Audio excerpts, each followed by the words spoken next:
जय श्री राम। शंखनाद में आपका स्वागत है। पश्चिम बंगाल के चुनाव में अभी कुछ महीने बाकी हैं, लेकिन जो मौजूदा हालात हैं, जो ममता बनर्जी की बेचैनी है, बौखलाहट है, वो आने वाले चुनाव और नतीजों के संकेत देते हैं। ये स्थितियां लगभग इतनी बन गई हैं कि अंदाजा लगाया जा सकता है कि आने वाले चुनाव में ऊंट किस करवट बैठेगा, कौन पार्टी कहां बैठेगी, किसके हाथ में सत्ता रह सकती है और क्या ममता बनर्जी जो 15 साल से सत्ता में बैठी हुई हैं, उनकी कुर्सी उनके पास रहेगी या फिर उन्हें सम्मानजनक हार भी नसीब होगी या नहीं। जो इस वक्त हालात दिख रहे हैं अलग अलग इलाकों में पश्चिम बंगाल के, उसके हिसाब से 200 पार पहुंचने वाली इनकी पार्टी संभव है कि 100 पर ही निपट जाए, क्योंकि इस वक्त स्थितियां ऐसी हैं कि जहां ममता बनर्जी मजबूत है वहां कमजोर हो रही है। जो वोट बेस उनका बड़ा मजबूत हुआ करता था वो बंटता हुआ दिख रहा है, और जहां पर बीजेपी के साथ दिक्कतें रही हैं, जहां बीजेपी कमजोर रही है, वहां बीजेपी ने इस बार अलग रणनीति से खुद को मजबूत किया है। और जहां कंफ्यूजन रहती है वो लोग भी देखने लगे हैं कि ममता बनर्जी ने कैसे आधे पश्चिम बंगाल को बांग्लादेश बनाकर रख दिया है। हालांकि ऐसा भी नहीं है कि ममता बनर्जी पूरी तरह कुछ इलाकों में कमजोर हो गई है, लेकिन इस बार पिछली बार से चुनौती बहुत ज्यादा है। इन स्थितियों को समझते हैं, इन सीटों को समझते हैं, लेकिन उसके लिए हमें पश्चिम बंगाल को समझना पड़ेगा। इसको अलग अलग हिस्सों में बांटना पड़ेगा, क्योंकि यहाँ पर चुनावी प्रदर्शन इसी हिसाब से होता है। जैसे अगर हम उत्तरी बंगाल के इलाके की बात करें, जहां पर दार्जिलिंग है, जलपाईगुड़ी है, कूच बिहार है, इन इलाकों में बीजेपी का प्रदर्शन बहुत अच्छा रहा था। जो 77 सीटें बीजेपी ने जीती हैं, उन सीटों में से अधिकतर इन्हीं इलाकों से थी। बीजेपी यहाँ पर सक्रिय भी है ज्यादा, और इन इलाकों में मुस्लिम बहुल आबादी भी उतनी ज्यादा नहीं है जितने कि नीचे के इलाकों में है। यहाँ पर है लेकिन निर्णायक नहीं है।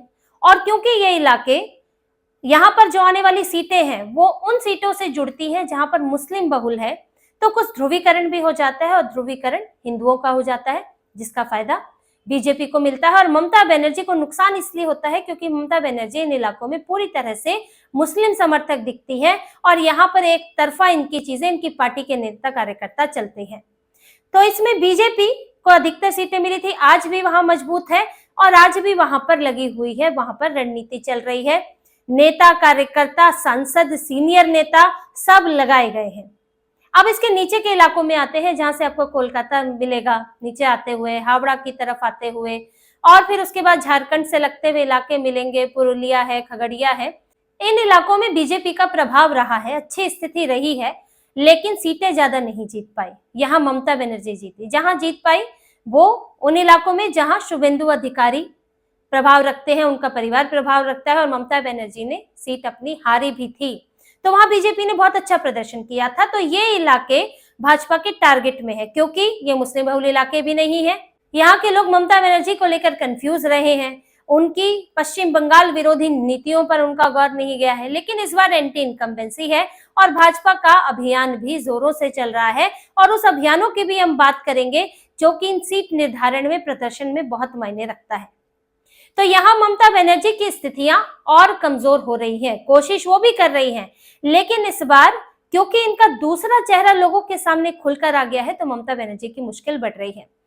इधर आ जाते हैं दक्षिणी बंगाल में। जो हम अभी तक बात कर रहे थे वो था उत्तर पश्चिम, दक्षिण पश्चिम बंगाल का इलाका, जहां पर ममता बनर्जी थोड़ी कमजोर हुई है। अब आ जाते हैं दक्षिण बंगाल की तरफ, जहां पर आपका ये पूरा इलाका आ जाता है, उत्तर 24 परगना, दक्षिण 24 परगना, और वहां से उन्हीं इलाकों का प्रभाव पड़ता है मुर्शिदाबाद की तरफ भी, जो कि पूरी तरह से मुस्लिम बहुल इलाका है। तो ये जो पूरा कोना टच करता हुआ चलता है बंगाल से, पश्चिम बांग्लादेश से, तो वहां से घुसपैठिए आकर भरे हुए हैं, और मुसलमानों की संख्या 70% तक है कुछ इलाकों में। तो ऐसे में यहाँ पर ममता बनर्जी की पकड़ बहुत अच्छी रही है, और आज भी ऐसा नहीं है कि ममता बनर्जी पूरी तरह गायब है, लेकिन पकड़ इनकी मजबूत रही है। इन्हें यहाँ पर एक तरफा वोट मिलते रहे हैं, मुस्लिम बहुल इलाकों में बड़े बड़े अंतर से जीती है। लेकिन आज की स्थितियों की बात करें तो ममता बनर्जी के लिए सबसे बड़ी चुनौती यही है। ये उन इलाकों में भी नहीं है जहां बीजेपी मजबूत है, इन इलाकों में सबसे बड़ी चुनौती हो गई है, क्योंकि एक तो ममता बनर्जी का पूरा ऐसा वोट आधार रहा है यहाँ पर मुसलमानों का कि इनको वोट पड़ना ही पड़ना है, तो उन्हें यहाँ मेहनत नहीं करनी पड़ती थी, मेहनत करती थी दूसरे इलाकों में, और यहाँ जहां पर अपने को हिंदू दिखाती थी, चंडी पाठ करती थी चुनाव के समय, लेकिन इस बार इन्हें यहाँ मेहनत करनी पड़ रही है। और इसकी वजह है कि यहाँ का बंटता हुआ मुसलमान, जिसमें इनकी सबसे बड़ी मुसीबत बना है हुमायूं कबीर। हुमायूं कबीर ने अपनी एक अलग पार्टी लॉन्च कर दी है, जनता उन्नयन पार्टी, और उनके गठबंधन AIMIM से होने वाला है।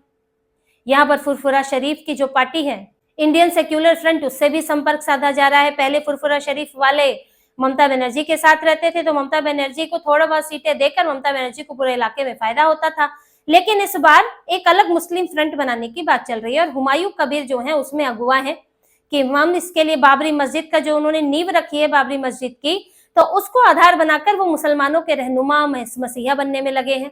अब ऐसे में ओवैसी की भी एंट्री होती है। ओवैसी देखिए इस बार वो दो स्ट्रैटेजी से आएंगे जो उन्होंने बिहार में अपनाई थी। पहला, वो ये कहते हैं कि भाई हमें गठबंधन में शामिल कर लो। वो पहले जैसे उन्होंने महागठबंधन को ऑफर किया था कि भाई आप बीजेपी को हराना चाहते हैं और मुस्लिम इलाकों में लोगों का भरोसा जीतना चाहते हैं, तो आप मुझसे गठबंधन कर लीजिए, आपको मदद ही मिलेगी। लेकिन ऐसा हो नहीं सकता था, तो अब वो बंगाल में ममता बनर्जी को भी यही ऑफर देंगे कि भाई हमसे गठबंधन कर लें, आप मुसलमानों के हितों की सोचें। ममता बनर्जी गठबंधन करेंगे नहीं, तो फिर चीख चीख कर वो यही बताएंगे कि देखिए ये तो बस आपके वोट का फायदा उठाना चाहते हैं, ये कोई बीजेपी को हराना इनका मकसद नहीं है, ये आपके लिए कुछ करना नहीं चाहते, आपके जो मुस्लिम संगठन आपके लिए काम कर रहे हैं उनको ये सत्ता में शामिल नहीं करते, गठबंधन में शामिल नहीं करते। तो ऐसे में हुमायूं कबीर और ओवैसी मिलकर मुसलमानों के वोटों को अपनी तरफ खींच सकते हैं। और अगर फुरफुरा शरीफ भी साथ आ गया तो ममता बनर्जी का तो यहाँ से सुपड़ा साफ हो जाएगा, मुश्किल हो जाएगा। अभी भी मुसलमान उन पे भरोसा करते हैं, ऐसा नहीं कि भरोसा नहीं करते, और ये ममता बनर्जी बोलती रही है उनसे कि मुझे वोट नहीं दोगे तो भाजपा जीत जाएगी, आप दे दो वोट, आप दे दो कांग्रेस को, आप दे दो CPM को, लेफ्ट पार्टियों को दे दो, लेकिन जब बीजेपी जीतेगी तो फिर आप मत कहना। अब ये डर वो मुसलमानों को दिखाती रही है कि हाँ बीजेपी जीत जाएगी, आप मुझे नहीं दोगे, कांग्रेस लेफ्ट में बट गया तो बीजेपी का उम्मीदवार जीत जाएगा।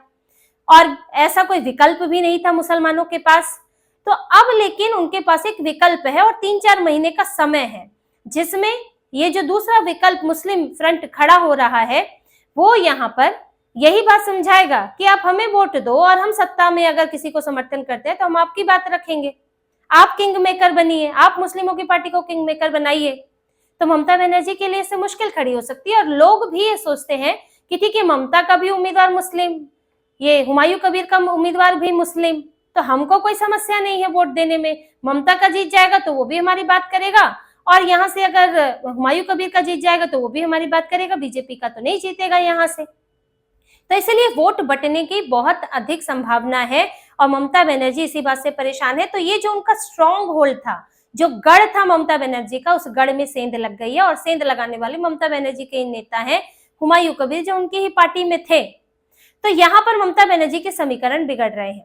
अब दक्षिणी बंगाल के इलाके की बात करें तो यहाँ पर करीब आती है 53-54 सीटें आती हैं, लेकिन ममता बनर्जी को जो चुनौती मिल रही है उससे यहाँ आधी सीटें भी इस बार मिल जाए तो बड़ी बात है। ममता बनर्जी को यहाँ पर वर्चस्व रहता है ममता बनर्जी का, लेकिन अगर यहीं से ही इनके पास से आधी सीटें चली जाएंगी, 25-30 सीटें चली जाएंगी, तो आप तो 200 से नीचे वैसे ही उतर आएंगे। देखिए ममता बनर्जी के लिए एक समस्या ये भी है कि जिला भले ही मुस्लिम बहुल हो, लेकिन हर विधानसभा तो मुस्लिम बहुल है नहीं। जैसे कि बिहार में जो सीमांचल का इलाका बताया जाता है कि मुस्लिम बहुल है, वहां से राजद को वोट मिलेगा, वो वैसी वोट ले जाएंगे। लेकिन यहाँ पर अगर किशनगंज जिले को छोड़ दे तो पूर्णिया कटिहार में बीजेपी को, एनडीए को कम नुकसान होता है, उनको सीटें मिलती हैं, और पूरे सीमांचल में सबसे अच्छा प्रदर्शन एनडीए का रहता है। उसकी वजह है हिंदू ध्रुवीकरण, क्योंकि वहां के जो लोग हैं वो ऐसे लोग नहीं है जो पूरी हिंदू बहुल आबादी में रह रहे हैं, वो मुसलमानों के साथ उस जगह को शेयर कर रहे हैं। एक अलग मजहब, एक अलग संस्कृति जो कि हावी होने की कोशिश भी करती है, जो अपना दायरा बढ़ाने की कोशिश भी करती है। शोभा यात्राओं पर वहां हमले होते हैं, अपने त्योहार मनाने में दिक्कत होती है। तो वहां के हिंदू समझ पाते हैं कि स्थितियां कैसी हैं, अगर यहाँ पर कोई मुस्लिम जीत गया तो फिर तो हमें जो कर पा रहे हैं वो भी नहीं कर पाएंगे। तो ध्रुवीकरण हो जाता है, उधर मुसलमानों का ध्रुवीकरण होता है, इधर हिंदुओं का होता है। और अगर यहाँ पर हिंदू 60% है, 50-55% है, और कुछ मुस्लिम वोट अगर बढ़ जाता है तो बीजेपी जीत जाती है, एनडीए जीत जाता है। तो ये स्थितियां यहाँ भी हैं। यहाँ भी कुछ इलाके ऐसे हैं जहां पर मुसलमान 30%, 35%, 25% हैं। उन विधानसभाओं में अगर ध्रुवीकरण हो जाता है तो बीजेपी जीत जाती है। और ध्रुवीकरण की इस बार संभावना ज्यादा लग रही है, क्योंकि इस बार जो ममता बनर्जी का तुष्टीकरण का चेहरा खुलकर सामने आया है, घुसपैठियों का राज सामने आया है, इससे वहां के लोग भी सतर्क हुए हैं। तो इसका ममता बनर्जी को नुकसान हो सकता है। अब तैयारियों की अगर बात करें तो ममता बनर्जी ग्राउंड लेवल की रिपोर्ट ले रही हैं। बीएलए को एसआईआर में एक्टिव किया हुआ है कि जिनके नाम चढ़वाने हैं वो जरूर चढ़े। इलेक्शन कमीशन को दुश्मन बना के रखा हुआ है। इन इलाकों में जा रही है, मुस्लिम बहुल इलाकों में, दिखाने की भाई मैं आपकी असली मसीहा हूँ।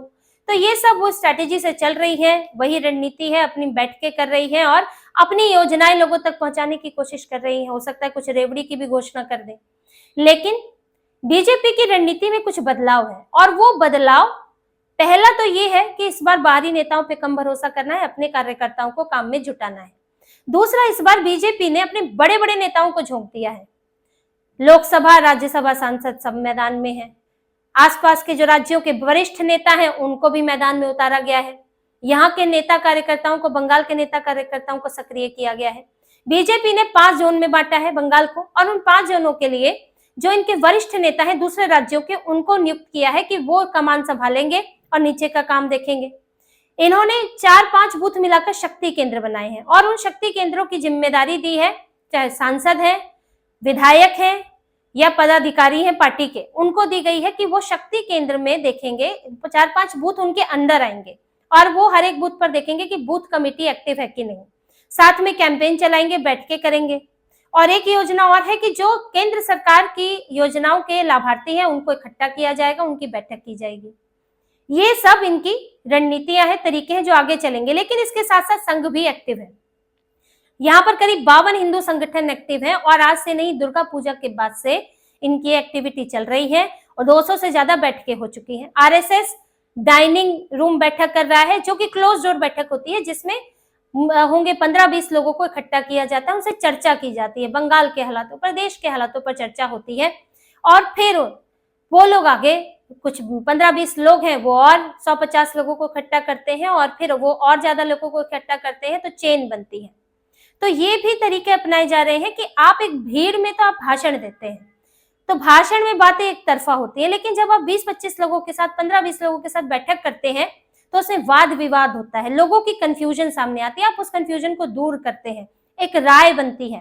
तो इस काम में आरएसएस जुटा हुआ है। जिस तरह से महाराष्ट्र, हरियाणा में था, छोटी छोटी बैठकें करना, लोगों को वोट देने के लिए प्रेरित करना, लोगों को अपनी धर्म संस्कृति के बारे में बताना, घुसपैठियों के खतरे के बारे में बताना, ये सब काम हो रहे हैं। अब इससे ममता बनर्जी की परेशानी बढ़ रही है। तो अगर इस हिसाब से देखें मौजूदा स्थितियों में, तो ममता बनर्जी यहाँ 100 या 100 से नीचे सिमटती हुई दिख रही है। और ऐसा ना हो कि इससे भी खराब हालत हो जाए और यहाँ बीजेपी जो है उस स्थिति में आ जाए जो ममता बनर्जी पिछली बार थी, 200 पार की। लेकिन इतना नहीं भी हो तो बीजेपी यहाँ 150 से ऊपर जाती हुई दिख रही है कि बीजेपी को 150 से 160 के बीच में सीटें आ सकती है। हालांकि अभी आने वाले कुछ महीनों में जो डेवलपमेंट होंगी और इलाके के हालात जब सामने आएंगे तब बेहतर स्थिति और समझ आएगी। लेकिन अभी की रणनीति के हिसाब से, अभी के हालात के हिसाब से ममता बनर्जी के हाथ से कुर्सी जाती हुई दिख रही है।